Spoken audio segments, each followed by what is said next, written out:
नमस्कार फ्रेंड्स, चलिए एक बार फिर आपका स्वागत है होम स्टडी पर। और इसमें हमने आपको कंप्यूटर का इंट्रोडक्शन, डेवलपमेंट ऑफ कंप्यूटर, ये दो टॉपिक आपके कवर करा दिए थे। अब हम देखते हैं जनरेशन ऑफ कंप्यूटर। अगर हम बात करें जनरेशन ऑफ कंप्यूटर की, तो जनरेशन ऑफ कंप्यूटर में भी फर्स्ट जनरेशन ऑफ कंप्यूटर हमने आपको करा दिया था। उसमें क्या क्या था? उसमें हम वैक्यूम ट्यूब,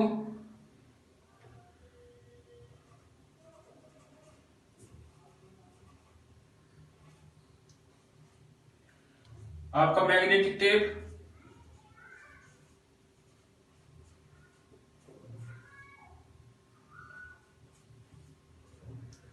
और आपका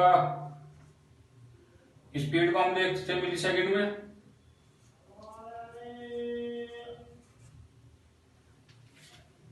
स्पीड को हम मिली सेकेंड में देखते थे।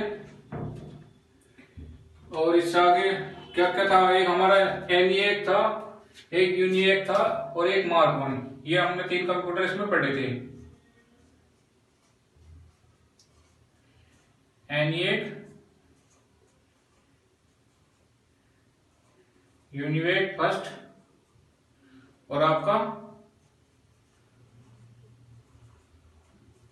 Mark first. तो फर्स्ट जनरेशन की अगर मैं बात करूं तो हमारी फर्स्ट जनरेशन कब से स्टार्ट थी? 1942 से 1955 तक ये हमारी चली थी। ठीक है, इस टाइम पीरियड को हमारा कहा जाता है फर्स्ट जनरेशन ऑफ कंप्यूटर। ठीक है, और इसमें क्या क्या था? इसमें हमने देखा था कि हम जो इलेक्ट्रिसिटी फ्लो कराते थे कंप्यूटर में, वो हम किसकी हेल्प से कराते थे? वो हम वैक्यूम ट्यूब की हेल्प से कराते थे। और इसमें हम डाटा स्टोर करने के लिए मैग्नेटिक टेप का यूज करते थे। ठीक है, और स्पीड को देखा तो स्पीड हम इसमें मिली सेकेंड में मापते थे। ठीक, इसके हमारे जो 3 कंप्यूटर ये मेन है, एक एनिएक, यूनिएक और मार्क फर्स्ट। ये 3 कंप्यूटर हमारे इसी जनरेशन में डेवलप हुए। ठीक है, चलो अब आगे देखते हैं। अगर हम बात करें सेकंड जनरेशन ऑफ कंप्यूटर की, तो सेकंड जनरेशन ऑफ कंप्यूटर क्या है हमारी? इसमें क्या क्या चेंजेस आए, क्या क्या चीजें नहीं आई इसमें? तो हमने हमारी इसमें एक था ट्रांजिस्टर। वैक्यूम ट्यूब की जगह हम ट्रांजिस्टर का यूज करने लगे।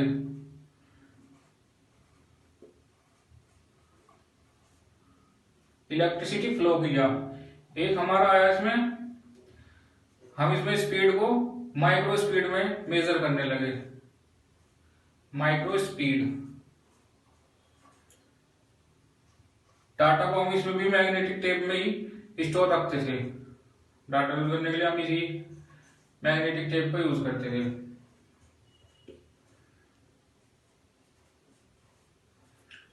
और इसके कंप्यूटर अगर देखूं तो इसमें मोस्टली 2 कंप्यूटर आए हैं।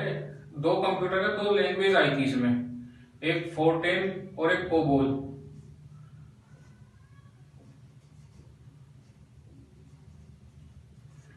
फोर्ट्रेन और कोबोल, ये 2 भाषा,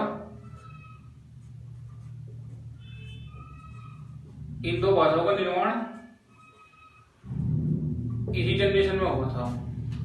ठीक है, अब जो मैं बात करूं कि हमारी जो वैक्यूम ट्यूब थी उनका साइज बहुत बड़ा होता था।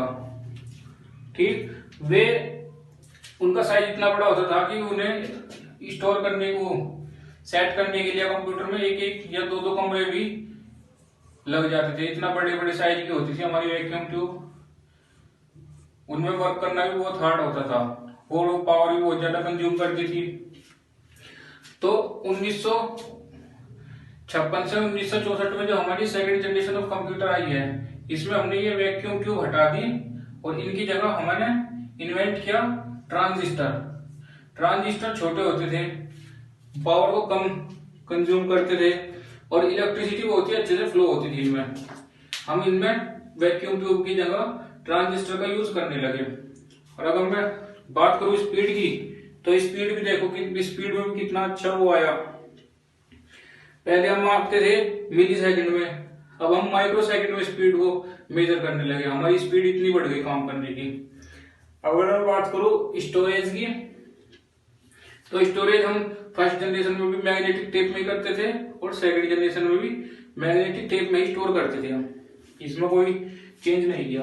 लेकिन इसमें दो लैंग्वेज जो है वो इन्वेंट की गई, एक फोर्ट्रेन और एक कोबोल। जो एक कोबोल है ये हमारी बिजनेस की लैंग्वेज है,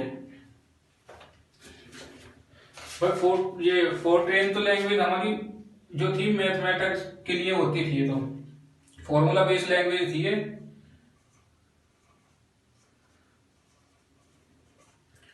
ये कौन सी लैंग्वेज होती है? ये होती है फॉर्मूला ट्रांसलेशन, फॉर्मूला ट्रांसलेशन। इसको यूज कौन करता था? तो इसको साइंटिस्ट और जो मैथमेटिक्स वो गणितज्ञ होते थे वे यूज करते थे।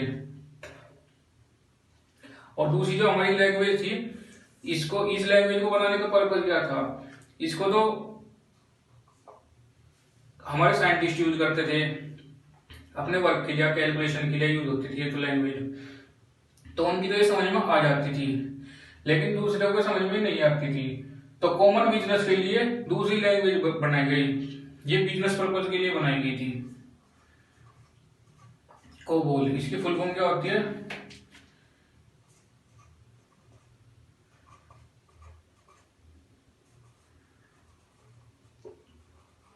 Common business oriented language.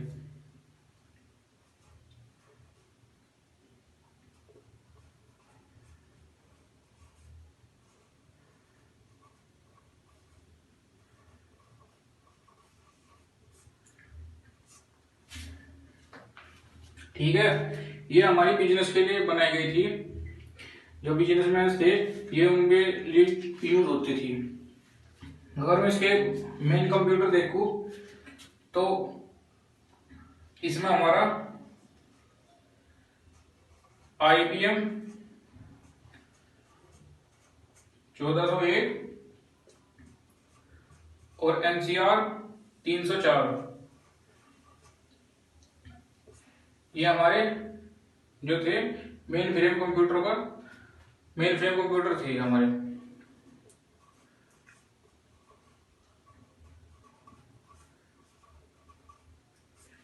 Main frame computer, इनको अब आप चाहो तो इनका स्क्रीनशॉट ले सकते हो या फिर अपनी कॉपी में नोट डाउन कर लो।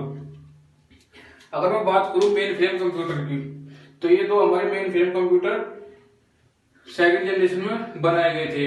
मेन फ्रेम कंप्यूटर का यूज होता है, बहुत सारे लोग जब एक ही किसी कंपनी में काम करते हैं तो एक ही कंप्यूटर से जुड़ के सब उसमें काम कर सकते हैं। मेन फ्रेम कंप्यूटर इसी पर्पज के लिए यूज होते हैं, एक तो बहुत ज्यादा डाटा स्टोर करने के लिए, और एक जहां बहुत सारे मेंबर्स एक ही कंप्यूटर पे या एक ही सॉफ्टवेयर पे वर्क कर रहे हो, तो उनके लिए हम मेन फ्रेम कंप्यूटर यूज करते थे। मेन फ्रेम कंप्यूटर ज्यादातर आपके बैंकिंग क्षेत्र में, गवर्नमेंट क्षेत्र में या किसी कंपनी वगैरह में यूज होते हैं। ठीक है, अगर मैं बात करूं एक बार मेन फ्रेम कंप्यूटर की, एक बार मेन फ्रेम कंप्यूटर को और देख लेते हैं। आज आपका जनरेशन ऑफ कंप्यूटर पूरा टॉपिक कवर हो जाएगा।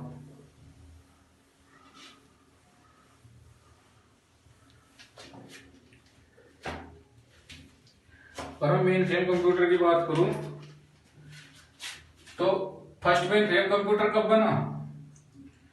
1951 में जॉन वॉन न्यूमैन, इनके द्वारा एक main frame computer, first main frame computer बनाया गया। कौन सा था?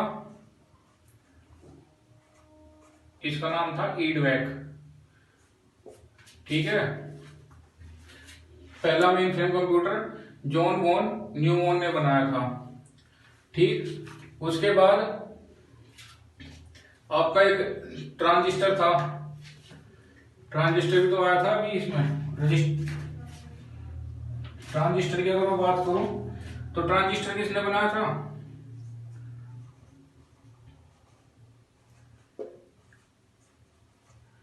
और हम बात करें ट्रांजिस्टर की तो ट्रांजिस्टर बनाया था AT&T बेल, ये कंपनी की इसके द्वारा बनाया गया था। और इसमें बनाया किसने था? तो 3 साइंटिस्ट थे, इन्होंने इन्वेंट किया था। बेल्टेन, दूसरा था शोकले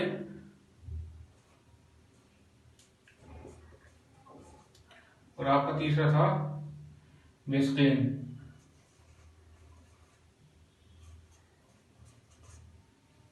इन तीनों का आप नाम याद कर लेना अपना अच्छे से, इन तीनों से पूछा जा सकता है। इन तीनों को 1956 में नोबेल पुरस्कार भी मिला था।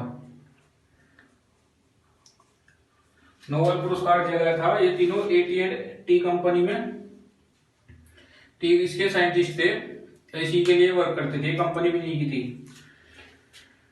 ठीक है, तो इसमें इन्होंने ट्रांजिस्टर बनाया था। बनाया कब था? ट्रांजिस्टर कब बनाया था? ट्रांजिस्टर बनाया गया था 1947 में। ठीक, अगर मैं बात करूं ट्रांजिस्टर की, ट्रांजिस्टर के बाद क्या बनाया गया? ट्रांजिस्टर के बाद बनाया गया आईसी चिप बनाई गई हमारी। आईसी चिप कब बनाई गई? 1960 में आईसी चिप बनाई गई। क्या बोलते हैं इसको? Integrated circuit.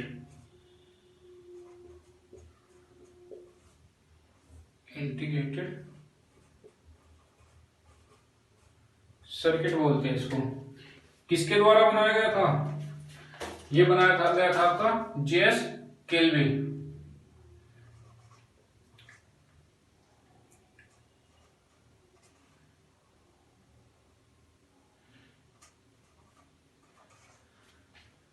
जेएस केल्विन द्वारा बनाया गया था आपका इंटीग्रेटेड सर्किट। बना कहीं का होता है, इसका एक क्वेश्चन ये भी आता है बहुत इंपॉर्टेंट कि बना किस चीज का होता है। तो ये आपका सिलिकॉन और जर्मेनियम की बनी होती है। सिलिकॉन और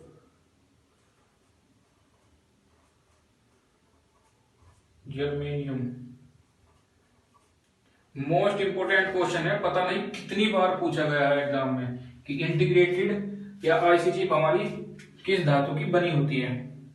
ठीक है फ्रेंड्स, तो चलिए आगे। ट्रांजिस्टर होगा आपका पहला आई थी, पहले तो आपका था वैक्यूम ट्यूब। ठीक है, उसके बाद हमारा है ट्रांजिस्टर। ट्रांजिस्टर के बाद हमारा है आईसी चिप, और आईसी चिप के बाद क्या आया? आईसी चिप के बाद हमारा आया माइक्रो प्रोसेसर। अगर मैं बात करूं माइक्रो प्रोसेसर की, तो पहला माइक्रो प्रोसेसर कब आया था? तो 1971 में माइक्रो प्रोसेसर चिप बनाई गई थी।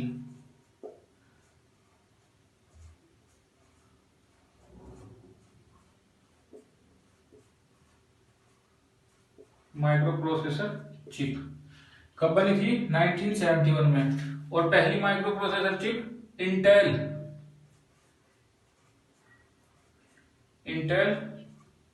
4004 ये थी, और इंटेल कंपनी के द्वारा ये इन्वेंट की गई थी। ठीक है, आप साथ के साथ प्लीज नोट डाउन करते चलना, बहुत ही अच्छा कंटेंट है दिल्ली पुलिस के लिए।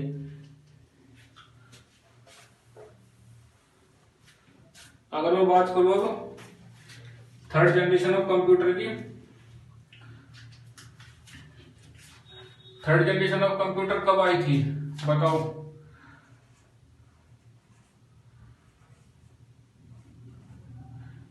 Third generation of computer, third generation of computer की अगर मैं बात करूं तो ये आई थी आपकी 1964 से 1975। इसमें क्या क्या चेंजेस आए थे ये देखो एक बार। तो इसमें पहले हमने वैक्यूम ट्यूब का यूज किया था, उसके बाद हमने रजिस्टर का यूज किया था, वो ट्रांजिस्टर का। ट्रांजिस्टर के बाद हमने आईसी चिप का यूज किया। इसमें थर्ड जनरेशन में हमने आईसी चिप का यूज किया था। आईसी चिप आ गई थी हमारी। हम इसमें जो स्पीड थी उसको हम नैनो सेकंड में नापने लगे थे।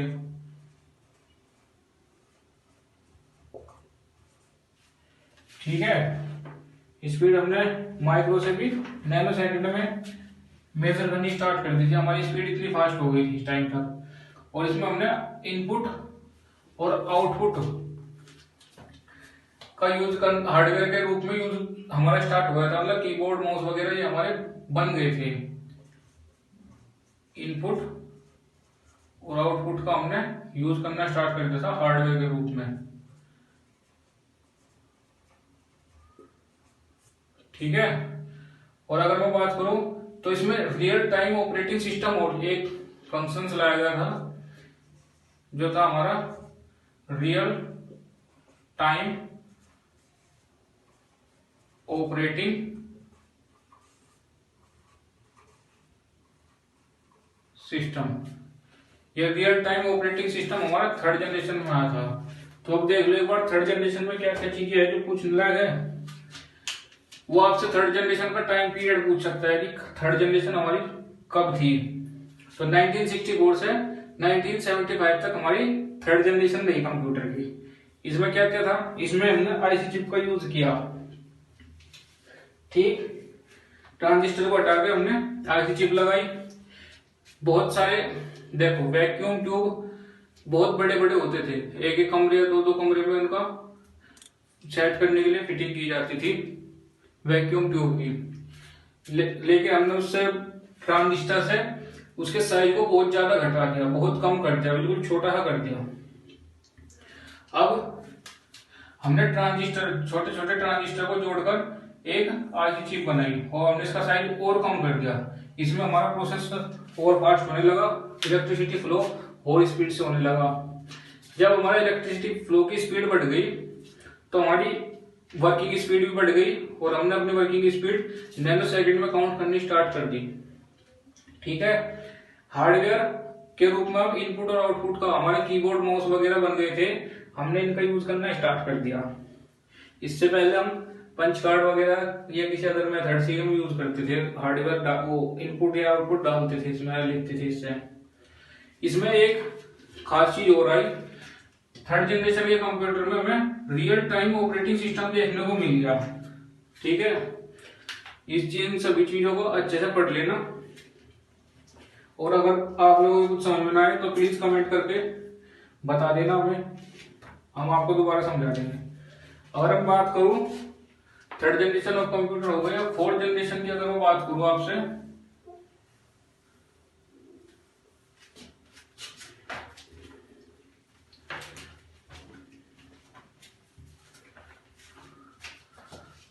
फोर्थ जनरेशन ऑफ कंप्यूटर कब आई थी, तो ये हमारी कब खत्म हुई थी 1975 में। तो ये भी 1975 से स्टार्ट हो गई और कब तक रही 1989 तक ये हमारी रही। इसमें क्या आया, इसमें देखो अब इसमें हमने आईसी चिप हटा के माइक्रो प्रोसेसर सेट कर दिया कंप्यूटर में। माइक्रो प्रोसेसर, ठीक है। पहला माइक्रो प्रोसेसर मैंने बताया था आपको कौन सा था, इंटेल 4004। लेकिन हमने इसमें यूज कौन सा किया था, हमने इसमें यूज किया था जो हमारा पहली बार यूज हुआ था वो हुआ था इंटेल 4008, ये हमने यूज किया था। ठीक है, और हम बात करूं स्टोरेज, तो स्टोरेज के लिए इसमें विंचेस्टर डिस्क यूज की जाती थी। ये विंचेस्टर डिस्क कौन सी होती है, स्टोरेज के लिए क्या यूज किया जाता था, विंचेस्टर डिस्क।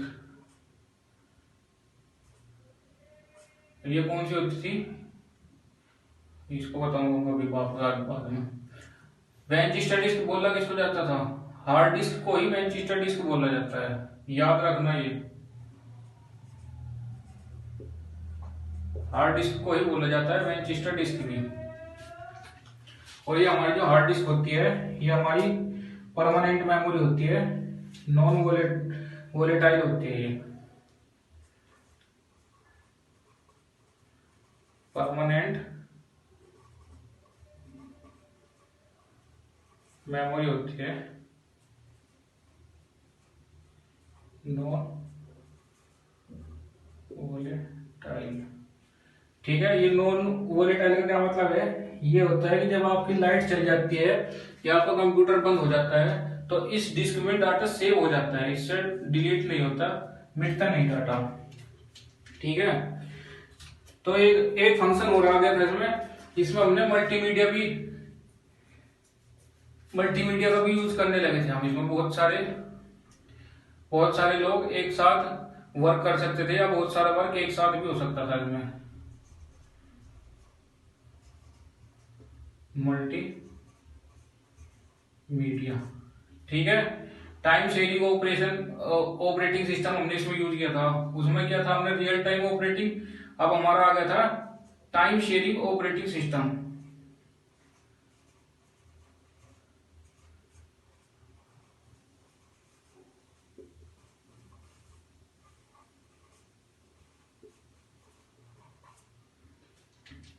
ठीक है, इसमें हमने ग्राफिक कार्ड का यूज किया था, GUI, ग्राफिक यूजर इंटरफेस।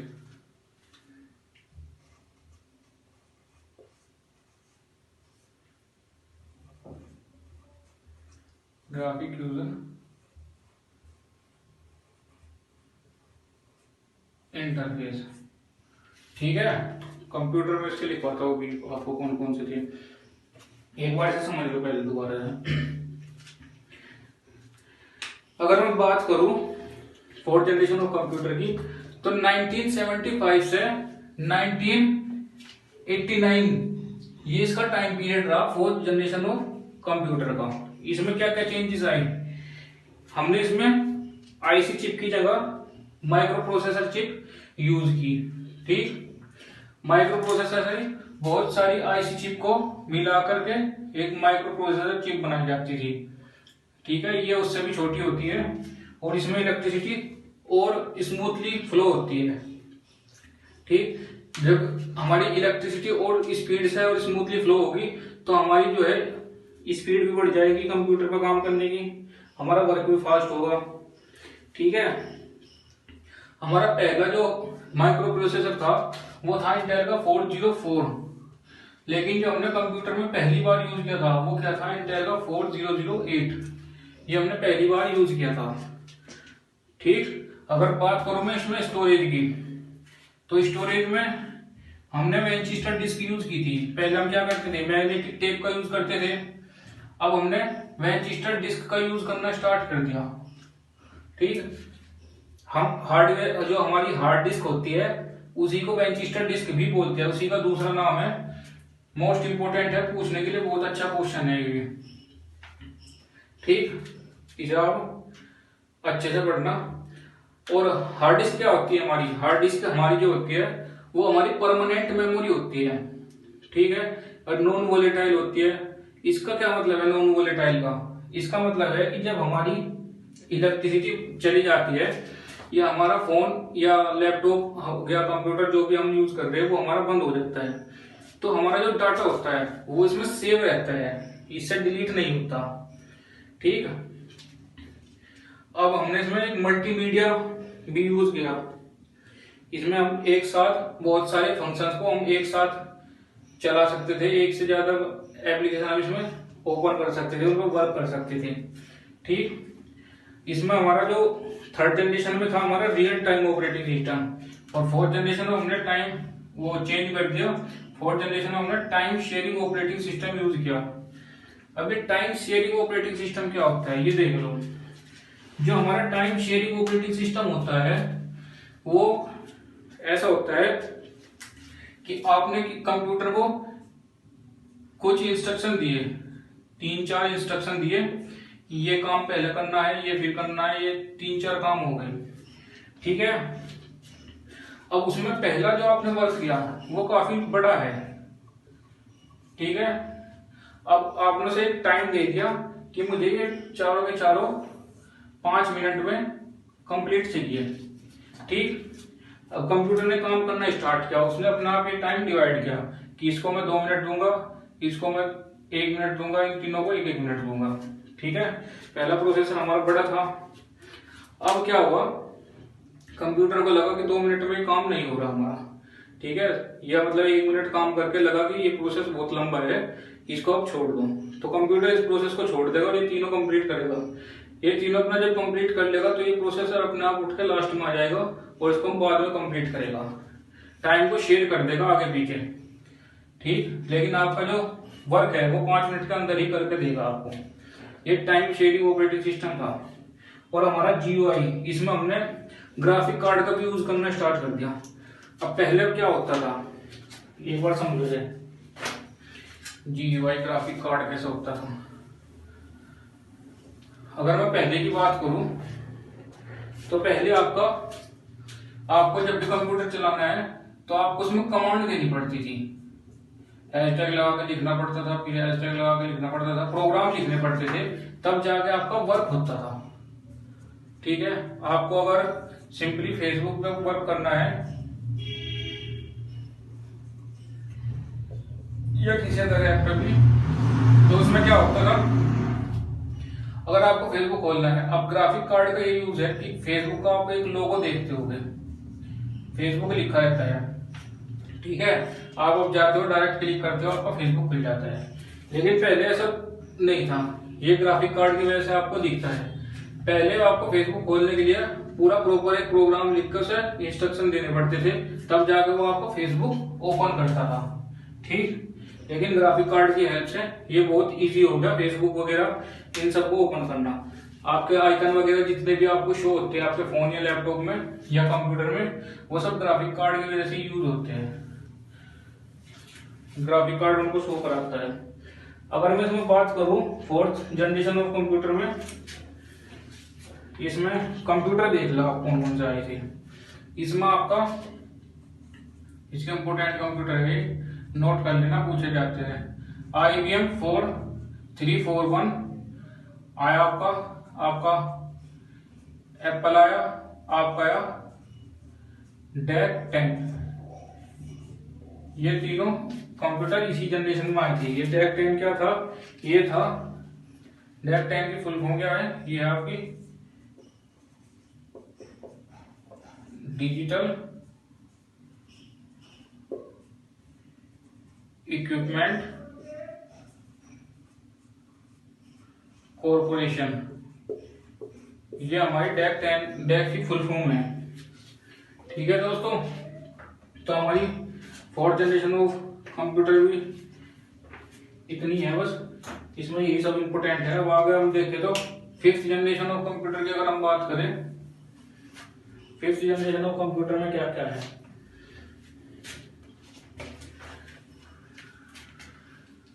अगर मैं बात करूं 5th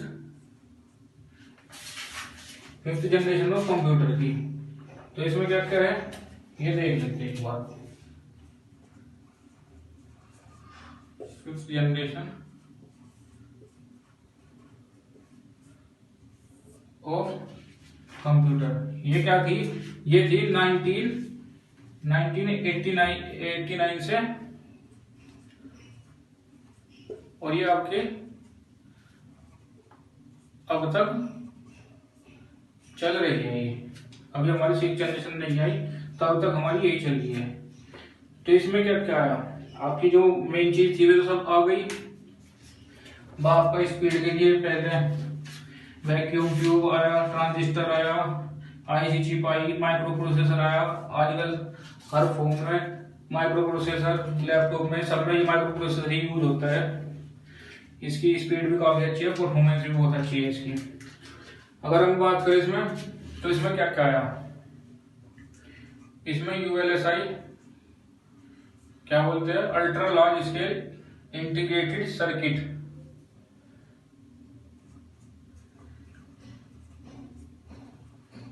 ultra large scale integrated circuit.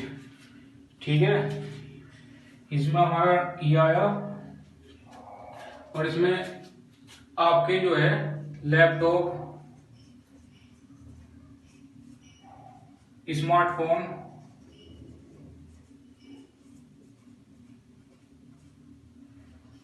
आपकी HD जो आपकी हाई डेफिनेशन होती है, ये आपकी AI क्या होती है, आर्टिफिशियल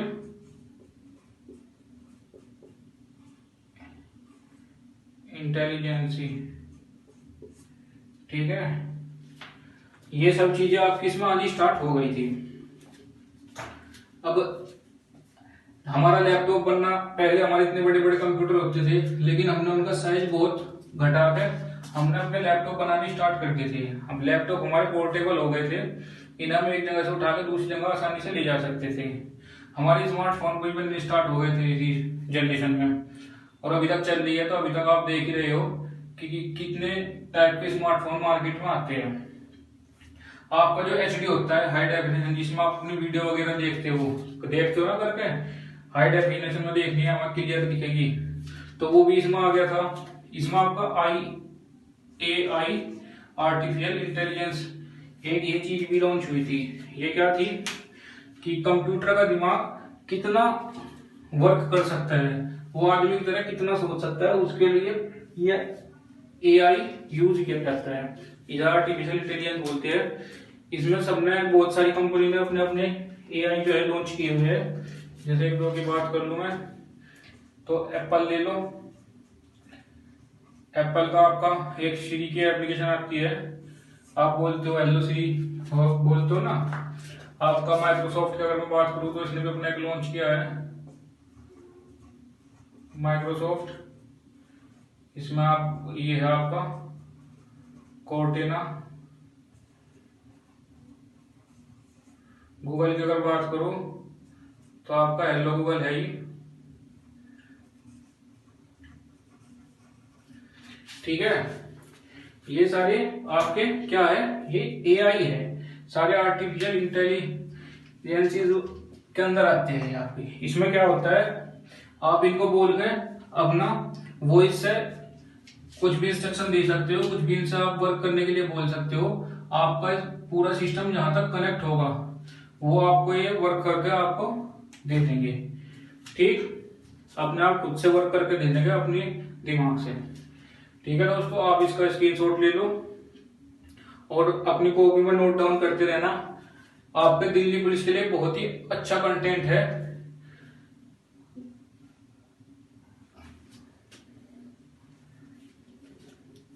तो चलिए दोस्तों, हमारी जनरेशन ऑफ कंप्यूटर यही खत्म होती है, हमारी ये पूरी कंप्लीट हो गई। अगर हम आगे देखते हैं कल क्या पढ़ना है, कल आपको कंप्यूटर के टाइप्स वगैरह पढ़ा दिए जाएंगे। तो हमारे 3 टॉपिक अभी तक हमारे कवर हो चुके हैं। हमने अपने आराम से 3 टॉपिक कवर कर लिए, और आगे के टॉपिक भी हम धीरे धीरे कवर कर लेंगे बहुत जल्दी है। बहुत ही इंपोर्टेंट और बहुत ही शॉर्ट टाइप के नोट्स आपको यहाँ पे मिलेंगे। ठीक है दोस्तों, तो टेंशन मत लेना। अगर आपको वीडियो अच्छी लगे तो प्लीज लाइक और सब्सक्राइब करना, और कमेंट करके जरूर बताना कि आपको वीडियो कैसी लगी। अगर आपको कुछ डाउट हो तो कमेंट करके आप पूछ सकते हैं वो भी। ठीक है फ्रेंड्स, और अगली वीडियो हमारी देखने के लिए आप बेल आइकन को प्रेस करिए। चलो, थैंक यू फ्रेंड्स।